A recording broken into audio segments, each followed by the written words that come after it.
शर्मा और हमारे साथ देख रहे नेशनल आवाज। ये अंबेडकर नगर जनपद का नासोपुर गांव है। ये थाना जलालपुर के अंतर्गत आता है। आपको बता दूं, यहाँ जो सामने देखिए बर्फ की सिल्लियां लगी हुई हैं, इन सिल्लियों में एक महिला का शव रखा हुआ है। इसी गांव के ही 4 दबंगों ने मिल करके पहले जमीनी विवाद के कारण, जो गलत रूप से पैमाइश हुई थी, उसके विवाद के कारण दबंगों ने पहले पीड़ित परिवार को मारा। यानी ये पीड़ित परिवार का जो घर है, इस परिवार के सदस्यों को मारा। उसके बाद थाना जलालपुर में इस बात की सूचना दी गई। तो पीड़ित परिवार का आरोप है कि थाना जलालपुर के जो एसएचओ हैं, पहले उसमें मुकदमा पंजीकृत नहीं किया। उनका ये कहना था कि जो पीड़ित यहाँ की एक लड़की है, जिसके कपड़ों के अंदर से मोबाइल निकाल करके उसको तोड़ा गया। मोबाइल क्यों तोड़ा गया? क्योंकि जब दबंग जीसीबी से इनका जो खेत है उस पर जो ट्यूबवेल लगा है उस पर जेसीबी चलवा रहे थे, फसल को जुतवा रहे थे, तो वो लड़की वीडियो बना रही थी। तो उस लड़की के साथ उन लोगों ने बदतमीजी किया, उसका मोबाइल छीन लिया, उसका मोबाइल तोड़ दिया। पीड़ित परिवार ने घटना का जिक्र किया, तहरीर में जिक्र किया। तो जो यहाँ जलालपुर के एसएचओ हैं, शायद उनको ये बात खराब लगी कि इसमें से ये कंटेंट को हटाया जाए, तो उसके बाद आनन फानन में मुकदमा कर देंगे और उनको गिरफ्तार कर दिया जाएगा। खैर, पीड़ित परिवार के साथ जो हुआ, चूंकि पूरा दलित परिवार पीड़ित है, पूरा परिवार गमगीन है। महिला का शव यहाँ पर पड़ा हुआ। अभी एडिशनल एसपी आए हुए थे।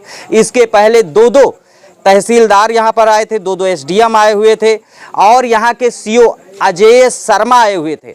पीड़ित परिवार का आरोप है कि यहाँ के जो कानूनगो है, यहाँ का जो लेखपाल है और एसएचओ, उन्होंने जानबूझ करके घटना में हीला हवाली की, जिसके कारण दबंग लोग हत्या पर उतारू हुए पीड़ित परिवार की एक महिला की जान ले ली। यानी कि जो बच्चे हैं उनके ऊपर से माँ का साया गुजार दिया। दोस्तों, मैं एक और बात इसमें बताना चाहता हूँ कि जहां उत्तर प्रदेश की सरकार कहती कि हम अपराधियों के लिए काल बन करके खड़े हैं, लेकिन अपराधी मुंह फैलाए हुए खड़े हैं। अभी मैं थोड़ा आगे बताऊंगा। एसएचओ ने तो पहले मुकदमा दर्ज नहीं किया। खैर, एन केन प्रकारण जब दबाव पड़ा, सत्य घटना सामने आई, तो एसएचओ ने मुकदमा दर्ज कर लिया और वहां पर 161 का बयान हुआ या नहीं हुआ, जो भी रहा हो, उसके बाद 164 के बयान के लिए पीड़िता को अंबेडकर नगर कोर्ट ले जाया जाता है। पहले दिन ले जाया जाता है, उसका बयान नहीं दर्ज किया जाता है। दूसरे दिन वहां ले जाया जाता है, फिर भी बयान दर्ज नहीं होता है। अपराधियों को, चूंकि 14 तारीख की घटना थी, 20 तारीख यानी इसके दरमियान में अपराधी इस पूरे पीड़ित परिवार को गोली से मारने की धमकी दे रहे थे, जान से मारने की धमकी दे रहे थे, एफआईआर वापस लेने की धमकी दे रहे थे। लेकिन यहाँ के एसएचओ और सीओ साहब ने, जैसा कि दिखाई दे रहा है, घटना में कोई संज्ञान नहीं लिया। जब पीड़ित परिवार अंबेडकर नगर कोर्ट से पुलिस की सुरक्षा में वापस आ रहा था, तो 4 वाहन से एक्सीडेंट कराने की कोशिश की गई, जिसमें पीड़ित परिवार की महिला गाड़ी के नीचे आ गई और वो बुरी तरह से जख्मी हो गई। आनन फानन में इन लोगों ने शिकायत किया। एक बात और बताना चाहूँगा, ये घटना जलालपुर के नासोपुर की गांव है। जो एक्सीडेंट हुआ है वो दूसरे थाना हल्के में हुआ है। वहाँ मुकदमा खैर पंजीकृत कर लिया गया। महिला के सिर पर इतनी गंभीर चोटें थी कि यहाँ अंबेडकर नगर में उसका ट्रीटमेंट हो पाना असंभव था। उसको तत्काल जो भी भेजा गया, ट्रामा सेंटर केजीएमसी भेजा गया। वहाँ से मैंने आपको रिपोर्ट दिखाई थी। डॉक्टरों ने बताया कि डीप कोमा में है, इनकी स्थिति अब ऐसी है कि ये ज़्यादा दिन बचने वाली नहीं है। वहाँ पर ड्यूटी पे लगे हुए एक रमेश शुक्ला नाम करके जो एसआई थे, उनका बार बार ये कोडिंग हो रही थी कि थोड़ी सी क्लॉटिंग है। मैं उस एसआई को कहना चाहता हूं कि यहाँ पर ध्यान करके देख लो, महिला का शव पड़ा हुआ है। अगर छोटी सी क्लॉटिंग होती तो उसकी हत्या नहीं होती। अगर छोटी सी क्लॉटिंग होती तो यहाँ पर महिला का शव नहीं पड़ा हुआ है। जाहिर सी बात है, जलालपुर के थाने के अंदर जलालपुर थाना ने बिल्कुल उसमें लापरवाही बदली। उच्च अधिकारियों को तो बात छोड़ दे, लेकिन जलालपुर थाना पूर्ण रूप से दबंगों के साथ मिला हुआ था। महिला की ट्रामा सेंटर में हत्या मर जाती है, उसके बाद 100 यहाँ आता है। ये लोग थाने पे जाते हैं, परिजन लोग थाने पे जाते हैं, उनको सस्पेंशन की कार्रवाई की मांग करते हैं। किसी तरह से उनको समझा बुझा करके फिर यहाँ गांव भेज दिया जाता है। यहाँ पर ये लोग डिमांड करते रहे कि लेखपाल को सस्पेंड कर दिया जाए, कानूनगो ने जो गलत पैमाइश की उसको सस्पेंड कर दिया जाए, एसएचओ को बर्खास्त कर दिया जाए। सवाल है, छोटे अधिकारियों की तो बात कर रहे थे, जो लोग गुनाहगार हैं उनकी तो बात कर रहे थे, लेकिन अभी तक पीड़ित परिवार को किसी भी प्रकार का न्याय नहीं मिला। केवल पहली एफआईआर में जो पीड़ित परिवार जो दबंगों के नाम थे, 4 दबंगों के नाम थे, उनको गिरफ्तार करके उन्होंने जेल भेज दिया। पहले मैं 4 दबंगों के नाम पढ़ना चाहूँगा। पहले इसमें जो है भूमाफिया हनुमान सिंह, भगवान सिंह, राम सिंह, जय सिंह। अभी बातचीत हो रही थी यहाँ पर पूर्व मंत्री और जो यहाँ के एमएलसी हैं स्वामी प्रसाद मौर्य आए थे। यहाँ पर एमएलसी स्वामी प्रसाद मौर्य आए थे, उनसे जब बातचीत चल रही थी तो पीड़ित परिवार ने एक व्यक्ति का नाम लिया था, कोई तिवारी है, अभी बातचीत करेंगे पीड़ित परिवार से, अभी पीड़ित परिवार क्या चाहता उसको हम आपको बताएंगे, उसका नाम लिया गया। लेकिन यहाँ की जो पुलिस प्रशासन है उसका ये कहना था कि अभी अब आगे की इन्वेस्टिगेशन होगी तो उसमें जो नाम है वो लिया जाएगा। खाना पूर्ति वाली बातचीत हुई। 100 महिला का सामने पड़ा हुआ है, बच्चे बिलख करके रो रहे हैं, पूरा परिवार गमगीन है। और इस तरफ देखिए सभी इनके परिवार के देखिए सब खड़े हुए, सब लोग गमगीन हैं। इनको क्या चाहिए? इनको सिर्फ आश्वासन मिला है, अभी कोई ठोस कार्रवाई नहीं हुई। एडिशनल एसपी अभी आए थे, उनका ये कहना है कि हम सुरक्षा व्यवस्था मुहैया कराएंगे, तब तक सुरक्षा रहेगी जब तक पीड़ित परिवार चाहता रहेगा। तो सवाल है, अगर दलित परिवार अगर इतना ही ज्ञानी होता और इतना ही समझदार होता तो पहले जब वो तहरीर दे रहा था इतना ही लोगों का दबाव होता तो उस पर एफआईआर हो जाती, लेकिन पुलिस ने कोई एफआईआर नहीं की।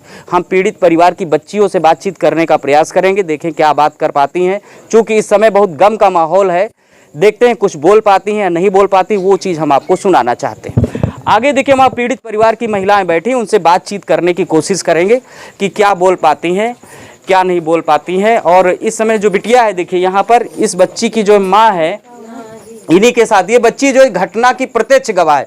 ये बताओ बेटा, कुछ बताओ क्या हुआ, क्या चाहती हो, क्या चाहती हो सरकार आपके? सबसे पहले अपराधियों को फांसी दी जाए, इसके बाद हमारे घर की सुरक्षा बढ़ाई जाए, हमारे पापा की जितनी भी ज़मीन है सब दिया जाए। और पहला काम है साहब नेकपाल दुर्गा सिंह है जो इनका रिश्तेदार लगता है, जो हमारे विरोधी हैं हनुमान सिंह, और थाना प्रभारी संतोष कुमार सिंह, ये दोनों को सस्पेंड किया जाए। हम यही चाहते, पहले कल सुबह होते ही पहले यही हमें सुनना है कि इन लोगों को सस्पेंड किया गया है। के सिवा कोई और भी बंदा है जो? हाँ, एक वो है जयसराज सिंह, वो माफिया है, बेल पे आया। हमारे पापा को उसने ही पकड़ा था, तभी इनका ये फटा था शर्ट, उसने जबरदस्ती। कौन है? डी के तिवारी। हाँ, दिनेश कुमार, उसी ने ट्रैक्टर ले जाकर साहब हमारा खेत जोता था, खड़ी हुई फसल को। तो अभी क्या चाहते हो सरकार? अभी क्या कार्रवाई चाहते हो? सरकार कार्रवाई चाहते हैं साहब कि इन लोगों को तो कड़ी से कड़ी सजा दिया जाए। हमारे साथ बहुत अन्याय हुआ था, हमको प्रताड़ित करेंगे, जो कहना होगा हम लोग के पट्टीदार हैं। जो इन लोगों को जमीन कब्जा कर रहे हैं उन्हीं के पट्टीदार है नाम से। रामे से नहीं जाकर था, हमारी खड़ी फसल का जोता था अपने, उसी ने कहा है कि तुम इसे करिए, उनका ट्रैक्टर भी सीज किया जाए क्योंकि वो खड़ी फसल को जोते हैं। और एक पंडित है साहब हमारे गांव के दिनेश तिवारी, वो ट्रैक्टर लेकर गए थे साहब, रोटावेटर से हमारे धान को, इतने बड़े धान को रोटावेटर से जोत दिया उन्होंने, हैरो से जोता राम सिंह ने, 2 ट्रैक्टर लेकर गए थे साहब। तो हमने मेहनत किया तो साहब हम लोग कहते चले जाओ, साले नहीं आते चमार, साले सोचे यहाँ पर आना दिखाई बदे रहे हमारा। ट्रैक्टर किसका था, नाम बोलो दोबारा एक बार। जिन जिन लोगों पर आप आरोप लगा रहे हैं आप नाम नोट कर लो। दिनेश तिवारी और राम सिंह का ट्रैक्टर था। जेबी साहब हम नहीं जानते, जेबी से इधर कहीं था तो हम नहीं जानते।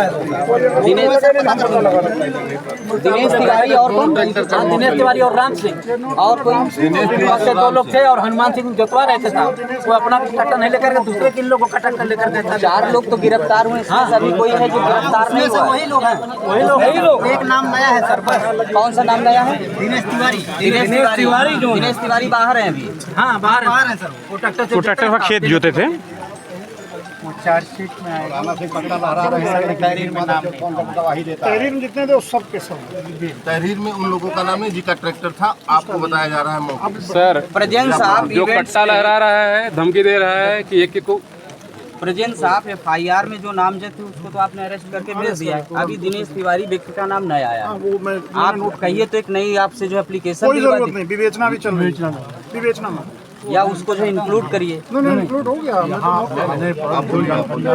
हमें देते रहिएगा में इसको शामिल करा दीजिएगा। बेसिक प्रॉब्लम लेखपाल और कानूनगो की थी और उसके बाद जो प्रथम दृष्टया लग रहा है जो SHO जलालपुर हैं उन्होंने जो है अगर जरा से भी गंभीरता दिखाई होती, जो आरोपी हैं वो चार्जशीटेड है, हिस्ट्री शीटर है, उसमें से शायद कुछ जो है जिला बदर भी थे।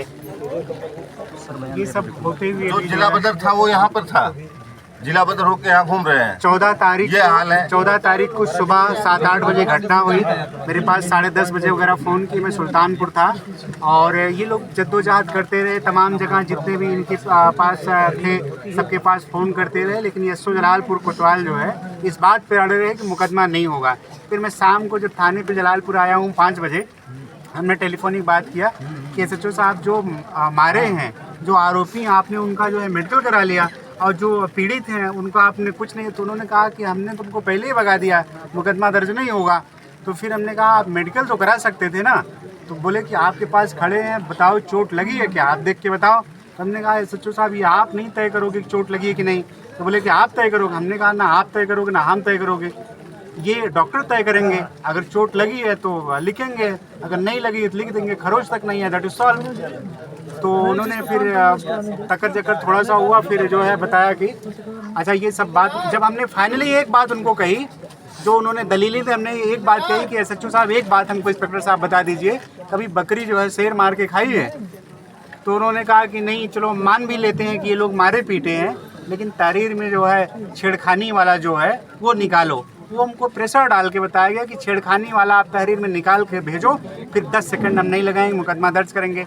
अब वो जो लड़की है अंडर एज, जो भी बच्ची आई थी अंडर एज लड़की है, वो मोबाइल छिपा रही है और उसको निकाला जा रहा है, तो वो छेड़खानी में तो आएगा। लेकिन बावजूद कि FIR दर्ज किया जाए, मैं फिर से तहरीर लिखा हमने वहीं थाने में और वो छेड़खानी वाला निकाला, फिर जा कर के FIR दर्ज हुआ। तो बेसिक जो दिख रहा है प्रथम दृष्टया लेखपाल दुर्गा सिंह और जो कानूनगो हैं और SHO जलालपुर कोतवाल कि दिख रहा था कि नहीं आरोपी जो है हिस्ट्री शीटर है, जिला बदर है। लेकिन वो तो ये कह रहे थे कि हमको तो ये जानकारी मिली कि यही लोग मारे पीटे हैं। तब हमने कहा कि आप अगर एक बात कह दो कि बकरी शेर मार के खाई है, जिस दिन बकरी शेर मार के खा लेगी SHO साहब तो जंगल में आग की तरह बात फैलेगी। अगर ये आप कह दो तो आपसे नहीं कहेंगे, तब आगे बढ़ेंगे। तब जाकर के इतना होने के बाद उन्होंने कहा नहीं वो निकाल के भेजो आप। नहीं, ये यहाँ का नियम यह है थाने का कि जब एप्लीकेशन दिया जाएगा तो वो अपने हिसाब से एप्लीकेशन लेके तब उसमें आपका FIR दर्ज करेंगे। आपके साथ जो घटना घटी है आप एप्लीकेशन में दोगे तो ये कहेंगे नहीं इसमें आप संशोधन करके लाओ। आपका दायित्व है कि आप जो एप्लीकेशन हम दिए आप उस पर काम करिए, वो कोर्ट का मामला होगा। फिर थोड़ी माइक ले आओ भैया, एकदम मिलवा दो। और उसके बाद 14 तारीख को नहीं इस मौके उसके लिए आप रिकवर कर नहीं उसमें तो साथ छिपाने की धारा भी बढ़ेगी अभी ना। मोबाइल दिया था सर, चल गया, लेकिन वीडियो का साथ वो लोग ले लिए सर। सीओ साहब नहीं लिखो आगे बढ़ो, उन्हीं की मोबाइल इन लोगों ने तोड़ दी। तोड़ के ऊपर उन्हीं लिए हैं, दूसरा ना लिए। मोबाइल उन्हीं के पास है, मोबाइल उन्हीं के पास है। मैं सर उसको पार्ट बना उसको मैं अपने प्रगति को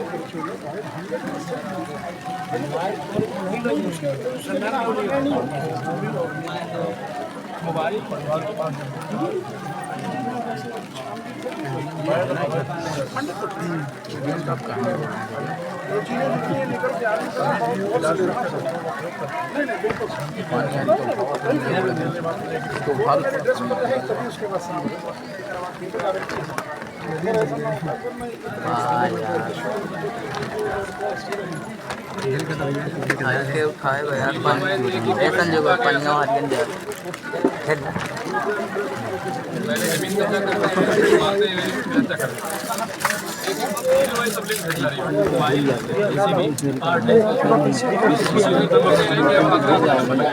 मोबाइल साथ मिटाना ये धारा उसमें बढ़ने के लिए। अगला नंबर लगाओ थे तो साहब हम लोग गरीब मने यही हम लोग नंबर ना लगाते, वो लोग नंबर लगाओ थे कि पीएन के मारा, ये पीएन नहीं मारा, पीएन नहीं मारा। अब की बार यदि ऐसा हुआ तो योगी का बुलडोजर बेशक नहीं चलेगा, लेकिन ये जनता जो है एक एक ईंटा उखाड़ के फेंक देगी। ये नोट करके रखना है, यहाँ जो प्रशासन है ये लोग भी ध्यान रखेंगे इस चीज़ को। यदि ऐसा हुआ तो फिर अब की बार बुलडोजर नहीं इंतजार किया जाएगा, एक एक ईंटा स्वयं उखाड़ के फेंक दिया जाएगा, फिर जो नियम कानूनों का देगा जाएगा। तो हमरे कहा एक मतलब है कि जब नपा खाती आवत बाटे तो हम लोग के सूचना मिले चाहिए ना, बिना सूचना के जो उन्होंने आपके तो ओकर बाद कुल दिन लग जाए काफी कह दिए नोटिस आवक चाहिए इंजन उखाड़ने का क्या परमिशन था उनके पास, वो चीजें बात ओकरे बाद जो उन्हें के 4 बिस्सा खेतों जोड़ी जो नया एकदम खड़ी फसल साहब जोड़ते हैं एकदम इतना धान आया था साहब, धान इतना आया है बहुत तरफ तुम्हारा खेत ज्यादा है, बोलते तुम्हारा खेत ज्यादा है। अरे ज्यादा बात नहीं, खड़ी फसल जोतने का अधिकार है क्या? तो कौनो बात ना बाटे, चला ठीक बाटे। अब एक गरीब आदमी का खड़ी फसल जोत दिया गया, उसकी भरपाई कौन करेगा? उसकी भरपाई कौन करेगा? जो जोते हैं, जो जोत दिया गया धान काटते बेचारे। और पहली बात तो अगर पैमाइश हुई है तो तब भी ये नियम है कि फसल वो अपना काटेंगे, इसके बाद वो अपना वो कहें कि मंत्री लेवल पे वो जो है के दिए रहने के तो ओकरे बाद चलन दिए रहने के मंत्री लेवल पे तो ओकरे बाद कहे कि हाथ जोड़ कहीं बाऊ हो भी जाए तो भेज दी, ओकरे बाद इनके ना हुए ना के ओकरे बाद इनके नाम पे खाती नहीं आए, उनके नाम पे खाती आएगी।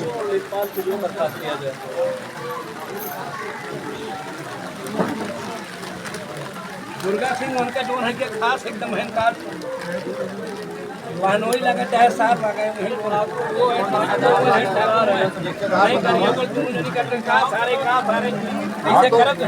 तो चोर चोर में सेरा भाई हो ही जाएंगे ना। हाँ, तो वही बात और है। रिश्ता जोड़ी लेंगे कहीं ना कहीं, इसीलिए तो रिश्तेदारी निभाए हैं।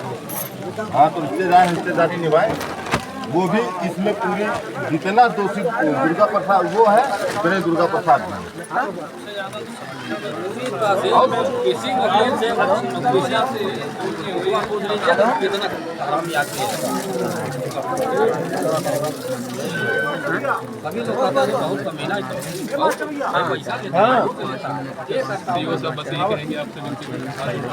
इन्वेस्टिगेशन जो है ये हमारे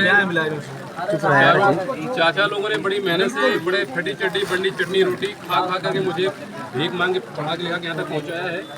अगर इनको अगर न्याय ना दिला पाऊँ मैं तो मेरे पढ़ाई लिखाई मेरी शिक्षा मेरे सब पे लाना चाहिए। चाचा लोग आज देखेंगे, हाँ इनको देख के आप समझ सकते हैं कि क्या स्टेटस है इनका सर। अब मैं लड़ाई लड़ूं, मुकदमा लड़ूं, ये करूं कि इनको आगे ले जाऊं, मैं आगे बढ़ाऊं।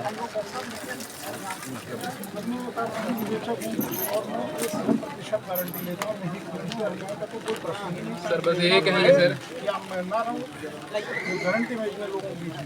जैसे संत कुमार सिंह को, इनको तत्काल संतोष कुमार जो है मौके पर तत्काल इनको कुर्सी बैठने लायक नहीं हो इनका, उनको सीधे वो तो कहा तो नहीं कि कहा नहीं सीधे कहा कहता है कि अरे उसका भतीजा फिर वहीं से फोन करता है, वही एफआईआर के लिए कहता है कि कुछ उखाड़ नहीं पाओगे मेरा तुम लोग। कौन एप्लीकेशन फॉरवर्ड करता है? मतलब कि हम लोग पढ़े लिखे थोड़ा सा बोलने की कोशिश क्या करते हैं, तुरंत मुंह दबाया जाता है कि तुम कैसे बोल रहे हो, तुम चमार आदमी। चमार है, इसे चमार ने कितने लोगों को जिंदगी दी है वहाँ बैठे बैठे। उनके परिवार का डॉक्टर साहब इलाज किया जो अरे सर जिन्होंने जो मारा काटा है उन्हीं परिवार के कितने लोगों का मैंने इलाज किया है। जहाँ मुझे आंखों में बैठाना चाहिए मेरे परिवार को, मुझे वहाँ पे वो तो त्रिशूल और उस पर क्या बंदूक के नोक पे बैठा रहे हैं। लोगों का इलाज कराए, आसपास का इलाज और तो छोड़ दिए उन्हीं का, जिसका जो एक्यूज है उन्हीं के परिवार का इलाज नहीं किया है। हम लोग बहुत दूर जो है फिर भी हम लोगों बड़े सर आप बता रहा हूँ कि पूरा आप वोट डला लीजिए मेरे लिए यहाँ मेरे और इनके बीच में। समझ में आ रहा है कि कितना लोग चाहते हैं यहाँ पे। सर आपको कभी कोई दिक्कत आए मेडिकल कॉलेज में, घटना के टाइम इतना मेंशन कर रहे हैं 25 किलोमीटर मुझे आप घटना सुन करके आया, बात सुन करके मैं बड़ा सुन के आया हूँ, 25 किलोमीटर दूर हूँ। ये कौन भी रिश्ता है जी सर आप इसके लिए कोई मेरा रिश्ता भी नहीं है। हम लोग रिश्ता यही की है, हम लोगों के इलाज अपने दम पे अपने ढंग से। सर हम लोग बीमारी के डॉक्टर हैं, आप लोग सर समाज की बीमारी के डॉक्टर हैं। सर समाज में फैली कुरीतियों को, बीमारियों को सर आप लोग साफ करिए। सर आप लोग बहुत बड़े डॉक्टर हैं, अगर अच्छे से ईमानदारी से काम कर देंगे आप लोग, किसी एक भी हिम्मत नहीं होगी कि वो आपके खिलाफ समाज को बोलते हैं। आप लोगों में इतनी पावर, आपकी वर्दी की इतनी पावर, इस वर्दी के रंग में इतनी ताकत है, इस वर्दी की स्टार की इतनी ताकत है ना कि अगर ईमानदारी से वर्दी काम कर देना तो अच्छे जो को टट्टी पे साफ करवा सकते हैं। अरे क्या हो